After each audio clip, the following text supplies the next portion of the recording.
Salut! Cet épisode est le premier d'une série de 4 où on va visiter Lyon sur les pas des écrivains lyonnais du XVIe siècle. Speak!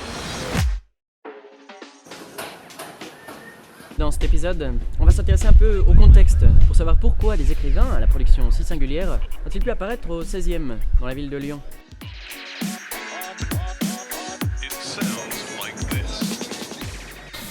L'essor de Lyon à la Renaissance est incomparable. La ville occupe une place stratégique dans la vallée du Rhône qui relie les Pays-Bas à la Méditerranée. Et c'est un lieu de passage pour tous les marchands et artistes de l'époque.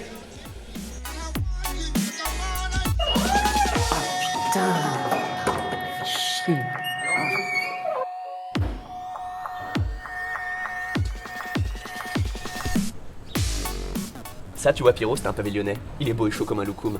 Il a peut-être été construit au XVe ou au XVIe siècle, au moment où la ville obtient un privilège royal qui lui permet de tenir 4 foires annuelles, ce qui en fait un lieu beaucoup plus cool pour le commerce. Oui, parce qu'en fait, une foire, c'est un endroit où on peut commercer sans payer d'impôts. C'est un genre d'espèce d'endroit où tout devient un peu duty-free, quoi, tu vois. Par ailleurs, Lyon devient aussi un centre bancaire sans égal, où on généralise l'usage du prêt avec intérêt. Ici, derrière moi, la place du change, là où ça se passait.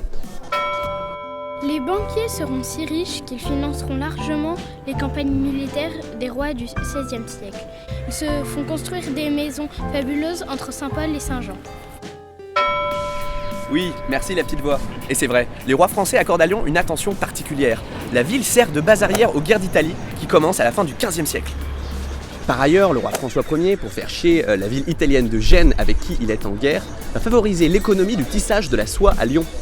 À l'époque, Gênes fonde une partie de son économie sur la soie, et François Ier, pour l'affaiblir en lui créant une bête de concurrence, donne à Lyon le monopole de l'importation de la soie brute, la soie grège. Lyon deviendra bientôt la capitale européenne de la soie. En 1560, sur 60 000 habitants, ce secteur emploie 12 000 personnes.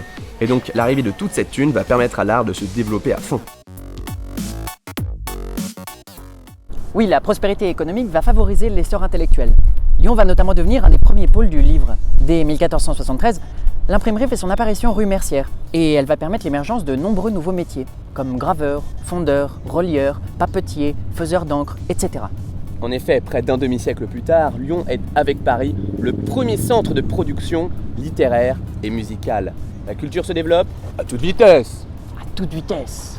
Vers l'infini Et au-delà. Lyon, c'est alors un carrefour intellectuel qui reçoit l'influence des courants humanistes venus des Pays-Bas et de l'art italien. Et concernant l'Italie d'ailleurs, le poète Pétrarque ou encore Marcille Ficin qui a traduit les œuvres de Platon sont très lus par les lettrés de la ville.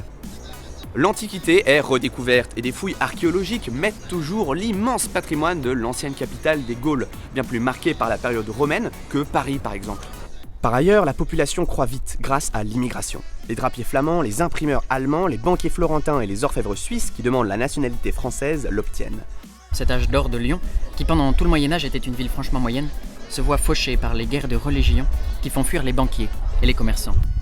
Les épidémies et les disettes déciment les habitants de Lyon, et vers la fin du siècle, la ville a perdu près de la moitié de sa population. Bref, pour résumer, la ville devient un centre économique avec les foires et le monopole de la soie. C'est aussi un vivier culturel, grâce à sa proximité avec l'Italie, qui est au beau milieu de la Renaissance, et grâce au méga développement de l'imprimerie. Voilà, cette vidéo maintenant terminée. A plus pour une prochaine vidéo sur François Rabelais à Lyon au XVIe siècle. Et puis en attendant, n'oubliez pas de partager et de vous abonner. Ciao! Abonne-toi, abonne-toi, abonne-toi, abonne-toi.